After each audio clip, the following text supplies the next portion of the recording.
नमस्कार।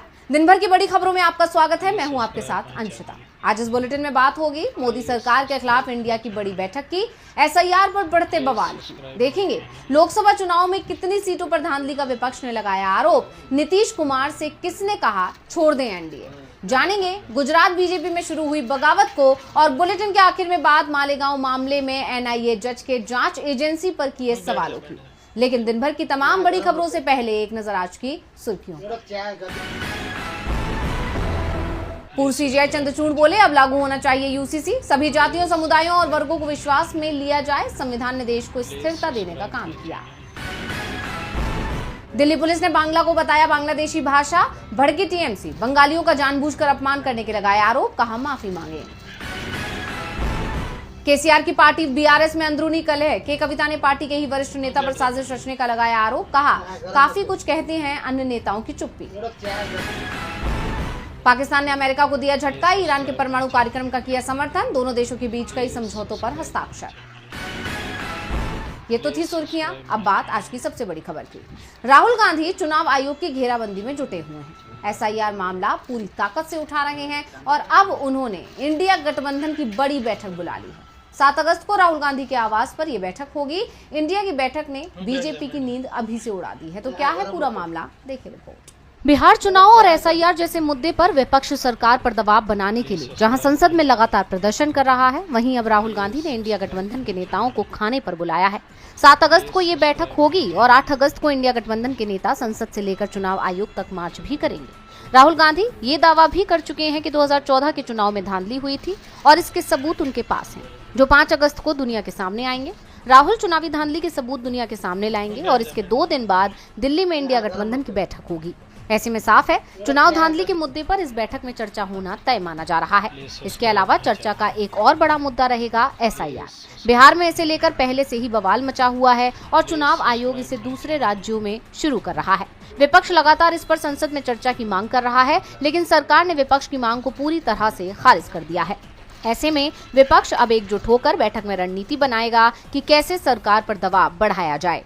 लेकिन चर्चा इस बात की भी हो रही है कि इस बैठक को बुलाने की वजह उपराष्ट्रपति चुनाव भी है। 21 जुलाई को जगदीप धनखड़ के इस्तीफा देने के बाद जहां एनडीए उपराष्ट्रपति का उम्मीदवार ढूंढ रही है, वहीं इंडिया गठबंधन भी एक सशक्त उम्मीदवार की तलाश कर रहा है।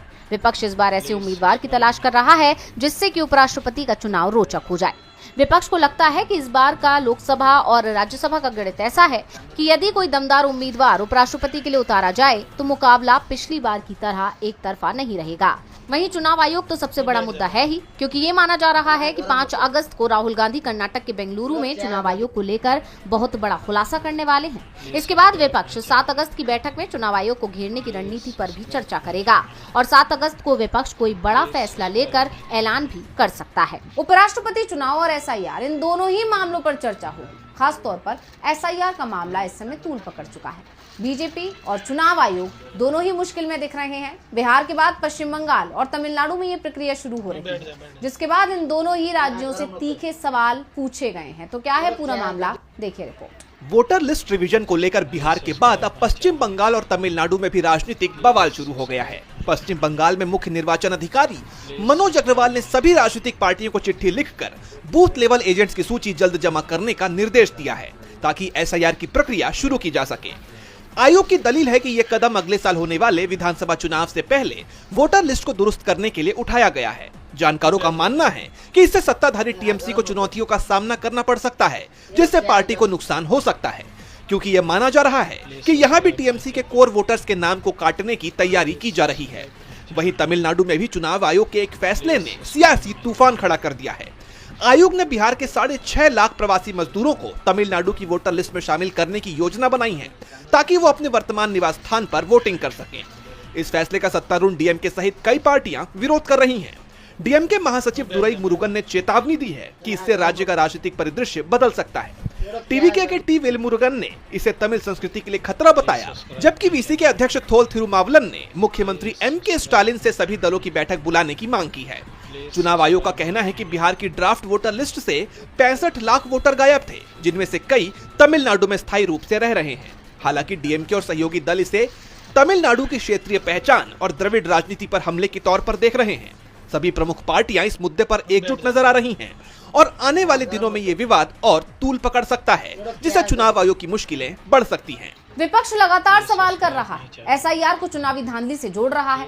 टीएमसी और डीएमके दोनों ने ही इसे लेकर सवाल उठाए। चुनाव आयोग विपक्ष के सवालों का जवाब नहीं दे रहा, सिर्फ इतना कहता है कि विपक्ष के दावे गलत है। तो वहीं शिवसेना यूबीटी सांसद संजय राउत ने तो यहां तक कह दिया है कि 2024 के लोकसभा चुनाव में 100 सीटों पर धांधली की गई थी। तो क्या कहा है राउत ने, देखिए रिपोर्ट। बिहार विधानसभा चुनाव से पहले सीएम नीतीश कुमार को जो डर था वो सच साबित होता दिखाई दे रहा है। पूर्णिया से निर्दलीय सांसद राजेश रंजन उर्फ पप्पू यादव ने बड़ा दावा किया है। पप्पू यादव ने कहा कि बीजेपी उनकी पीठ में छुरा घोंप देगी। उन्होंने आगे कहा कि बीजेपी सिर्फ नीतीश कुमार की वजह से ही बची है। हालात अच्छे नहीं है। हम चाहते हैं कि नीतीश जी मजबूत रहें, लेकिन बीजेपी ऐसा नहीं चाहती। इसके साथ ही उन्होंने नीतीश को इंडिया गठबंधन में आने का ऑफर दिया। पप्पू यादव की न्योते से हलचल मच गई है। जब उनसे पूछा गया कि क्या आप नीतीश कुमार को महागठबंधन में आने के लिए आमंत्रित कर रहे हैं, इस सवाल के जवाब में पप्पू यादव ने कहा कि हाँ, उन्हें गठबंधन में आना चाहिए क्योंकि बीजेपी उनकी पीठ में छुरा घोंप देगी। नीतीश जी के बिना बिहार में बीजेपी का कोई मतलब नहीं है और बीजेपी की सरकार नहीं बन सकती। अब अति पिछड़ा वर्ग समझ गया है कि बीजेपी ने उनके नेता यानी कि नीतीश को खत्म कर दिया है, इसलिए EBC, ST, SC, OBC vote Congress की तरफ शिफ्ट हो रहा है। बता दें कि विपक्ष तो पहले से ही नीतीश कुमार के पलटी मारने की बात कहता आ रहा है और अब अगर नीतीश वापस महागठबंधन में जाते हैं तो ये कोई नई बात नहीं होगी, लेकिन इससे बीजेपी को और पूरे एनडीए को बड़ा झटका लग सकता है। अब नीतीश कुमार पप्पू यादव के ऑफर पर क्या फैसला लेते हैं, ये देखने वाली बात होगी। चुनाव आयोग और मोदी सरकार सवालों में है, तो सवाल इस समय बिहार सरकार पर भी उठ रहे हैं। बिहार में इसी साल विधानसभा चुनाव होने हैं। 2 महीने में चुनाव का ऐलान हो जाएगा और चुनाव से पहले नीतीश कुमार को महागठबंधन में शामिल होने का न्योता मिला है। तो क्या है पूरा मामला, देखेंगे। गुजरात बीजेपी में बड़ी बगावत हो सकती है। पार्टी के बड़े नेता अपनी ही सरकार से नाराज हैं। अब ये मामला इतना आगे बढ़ चुका है कि उन्होंने अपनी ही सरकार को चिट्ठी लिख दी है। दरअसल गुजरात, जिसे बीजेपी का गढ़ कहा जाता है, लेकिन प्रदेश की बीजेपी सरकार के कामकाज से लोग तो क्या, पार्टी के अपने ही विधायक खुश नहीं है। वीरमगाम से बीजेपी विधायक हार्दिक पटेल ने सरकार के कामकाज पर गंभीर सवाल उठाए हैं। उन्होंने कहा कि शहर में सीवरेज बार बार ओवरफ्लो हो रहे हैं। सुबह पीने का पानी आता है, उसमें भी सीवरेज का गंदा पानी मिलता है। वीरमगाम में मुख्यमंत्री के नेतृत्व में विकास के कई काम हुए हैं, लेकिन प्राथमिक जरूरत है कि बारिश के पानी की निकासी हो और सीवरेज लाइन के ओवरफ्लो होने का समाधान हो। इसे लेकर बीजेपी विधायक ने मुख्यमंत्री भूपेंद्र पटेल को एक पत्र लिखा है, जिसमें इन समस्याओं को तो उठाया ही और साथ ही काम न होने के लिए प्रशासन को जिम्मेदार भी ठहराया। उन्होंने कहा कि अधिकारियों की कमी के कारण कई काम पेंडिंग पड़े हुए हैं। वो यही नहीं रुके, उन्होंने सरकार को चेतावनी देते हुए इस पत्र में लिखा कि अगर इन समस्याओं का समाधान नहीं होता है तो मुझे भी जनता के साथ खुलकर खड़ा होना पड़ेगा और आंदोलन में शामिल होना पड़ेगा। यानी बीजेपी विधायक अब अपनी ही सरकार के खिलाफ आंदोलन करने की चेतावनी दे रहे हैं। उन्होंने इस बात के भी संकेत दिए हैं कि अगर जरूरत पड़ी तो वो पार्टी छोड़ने के लिए भी तैयार है, लेकिन अपनी मांग पूरी करवाकर ही रहेंगे। अब ऐसे में देखना यह होगा कि सरकार उनकी मांग मानती है या बीजेपी में बड़ी फूट होने वाली है। नीतीश कुमार क्या करेंगे, ये बात उन्हें छोड़कर किसी को पता नहीं है। ना ही ये तय है कि बीजेपी नीतीश को झटका दे, उससे पहले नीतीश बीजेपी को झटका देंगे। वैसे बीजेपी को बड़ा झटका गुजरात में लगता दिखाई दे रहा है। बीजेपी विधायक ने अपनी ही सरकार पर बड़े आरोप लगा दिए हैं। तो क्या है पूरा मामला, देखेंगे रिपोर्ट। हरियाणा में गुरुग्राम के मानेसर नगर निगम में सीनियर डिप्टी मेयर और डिप्टी मेयर का चुनाव 5 अगस्त को होना है। उससे पहले ही बीजेपी में फूट पड़ गई है। सीनियर डिप्टी मेयर और डिप्टी मेयर चुनाव को लेकर बीजेपी में भी बड़ा सियासी खेल शुरू हो गया है। बीजेपी के 2 बड़े नेता आपस में भिड़ते हुए दिखाई दे रहे हैं। 12 पार्षदों को नेपाल के काठमांडू भेज दिया गया है। इनके साथ बीजेपी का एक रणनीतिकार भी है, जिसके बाद से विवाद शुरू हो गया। माना जा रहा है कि इसके पीछे केंद्रीय राज्य मंत्री और गुरुग्राम से सांसद राव इंद्रजीत को झटका देने की कोशिश की जा रही है।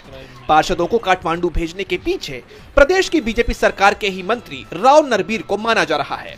उनके ही एक करीबी ने इस बात की पुष्टि भी की है। हालांकि इस मामले में कोई खुलकर कुछ भी नहीं कह रहा है। माना जा रहा है कि राव नरबीर चाहते हैं कि सीनियर डिप्टी मेयर और डिप्टी मेयर के जरिए वो नगर निगम में दबदबा बनाए रखें, जिससे ये साफ होता दिख रहा है कि वो अपनी ही पार्टी के खिलाफ बगावती तेवर दिखा रहे हैं। बता दें कि राव इंद्रजीत और राव नरबीर दोनों अहिरवाल क्षेत्र के बड़े नेता हैं। नरबीर को राव इंद्रजीत का धुर विरोधी माना जाता है। 2019 के विधानसभा चुनाव में राव नरबीर की टिकट भी कट गई थी, जिसके पीछे राव इंद्रजीत को ही वजह माना गया और अब वो मेयर चुनाव के जरिए अपना पुराना बदला लेने की कोशिश में है। अगर बीजेपी में ये तनाव कम नहीं हुआ तो इसका आगे बहुत बड़ा नुकसान पार्टी को हो सकता है। अब देखना होगा कि बीजेपी इस डैमेज को कैसे कंट्रोल करती है। गुजरात बीजेपी में बगावत के सुर तेज होते दिख रहे हैं, तो हरियाणा बीजेपी में भी खींचतान बढ़ गई है।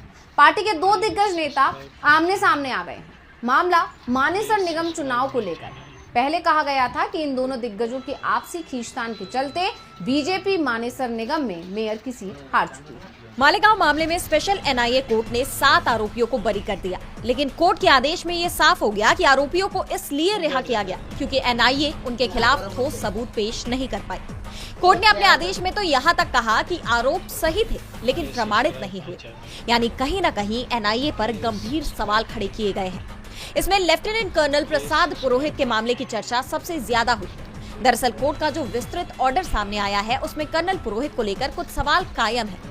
वो बरी जरूर हुए हैं, लेकिन कोर्ट ने कुछ बातों पर गौर किया है। उनका अभिनव भारत नाम के संगठन से जुड़ना अभी भी विवादित बताया जा रहा है। कोर्ट के 1036 पन्नों के फैसले में जज ए.के. लाहोटी ने कहा कि सिर्फ शक के आधार पर किसी को सजा नहीं दी जा सकती। पुरोहित पर आरोप था कि उन्होंने अभिनव भारत के जरिए धमाके की साजिश रची और कश्मीर से आरडीएक्स लाकर बम बनाया, लेकिन कोर्ट ने इन आरोपों को सबूतों के बिना खारिज कर दिया। पुरोहित ने कोर्ट में कहा कि वो सेना की इंटेलिजेंस यूनिट में थे और एसआईएमआई जैसे प्रतिबंधित संगठनों की जानकारी जुटाने के लिए अभिनव भारत से जुड़े थे, मगर कोर्ट ने माना कि वो ये साबित नहीं कर पाए कि उनका मकसद सिर्फ जानकारी इकट्ठा करना था। यानी इस मामले को लेकर भले ही फैसला सामने आ गया है, लेकिन अभी भी इस फैसले को पूरा नहीं माना जा रहा और मुमकिन है कि इस मामले में पुनर्विचार याचिका दाखिल हो और जो लोग बरी हुए हैं उन्हें दूसरी सुनवाई में सजा सुना दी जाए। खैर, अब मामले में आगे क्या होता है ये देखना होगा, लेकिन इस मामले में आए इस नए मोड़ की वजह से ये एक बार फिर सुर्खियों में आ गया है। और बुलेटिन के आखिर में बात मालेगांव मामले में एनआईए कोर्ट ने सभी 7 आरोपियों को रिहा कर दिया, लेकिन अपने फैसले में कोर्ट ने कई सवाल खड़े किए हैं। यहाँ तक कि जो आरोप लगाए गए हैं वो सही थे, फिर भी आरोपी छूट गए। तो क्या है पूरी खबर, देखिए ये रिपोर्ट। चुनाव आयोग विपक्ष के निशाने पर आ गया है। उस पर एक के बाद एक कई आरोप लग रहे हैं और अब शिवसेना यूबीटी के सांसद संजय राउत ने बड़ा दावा किया है। उन्होंने करीब 100 सीटों पर घोटाले की बात कही है। संजय राउत ने कहा कि करीब 100 सीटों पर घोटाला हुआ, पैसा हो, वोट चोरी हो, चुनाव आयोग इस साजिश का हिस्सा था। अगर 100 सीट पर घोटाला नहीं होता तो नरेंद्र मोदी प्रधानमंत्री नहीं बन पाते। राहुल गांधी के पास सबूत हैं। महाराष्ट्र में विधानसभा में यही हुआ, हरियाणा में भी यही हुआ और बिहार में भी यही करने जा रहे हैं। इसलिए हम सब राहुल के नेतृत्व में संघर्ष करेंगे। हम बिहार में वोट चोरी नहीं होने देंगे। राहुल बार बार जो ये कहते हैं कि मेरे पास सबूत है, मुझे पूरा विश्वास है कि राहुल के पास सबूत होते हैं और बिना सबूत के वो कभी बात नहीं करते। चुनाव आयोग और बीजेपी के खिलाफ पूरा विपक्ष एकजुट हो गया है। इंडिया गठबंधन लगातार चुनाव आयोग के खिलाफ मोर्चा खोले हुए है। चुनाव आयोग विपक्ष के सवालों से घिरता दिखाई दे रहा है। ऐसे में देखना होगा कि चुनाव आयोग विपक्ष के इन आरोपों का कैसे जवाब दे पाता है। तो आज इस बुलेटिन में इतना ही। आप देखते रहिए डीवी लाइव और मुझे दीजिए इजाजत। नमस्कार।